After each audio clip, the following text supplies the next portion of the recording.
আরে নবীর উম্মতের দল যদি চোখের পানি ফেলানোর মাধ্যমে কান্না করতে পারে তাহলে তো আমাকে আপনাকে আল্লাহ জান্নাত দেবে কিনা? অবশ্যই দেবে। সাহাবায়ে কেরাম তো নবীর কাছে এসেছিল, নবীর কাছে আসার পরে নিজের জীবনের সৌভাগ্যতা চলে এসেছে। সাহাবায়ে কেরাম নবীর কাছে আসার পরে এমন ভাবে হয়ে গেছেন, তাড়াতাড়ি সরাসরি আল্লাহ তাদেরকে জান্নাতের সার্টিফিকেট দিয়েছেন।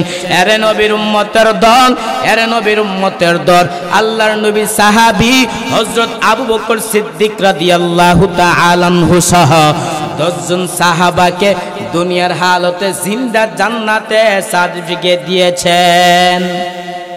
আরে নবীর উম্মতের দল, আল্লাহর নবী সাহাবী হযরত আবু বকর সিদ্দিক রাদিয়াল্লাহু তাআলা আনহু সহ নবী একদিন সাহাবায়ে কেরামকে বললেন, ও আমার সাহাবায়ে কেরামের দল, তোমরা দান করো, আমরা যুদ্ধের ময়দানে অংশগ্রহণ করব, দান সদকা করো।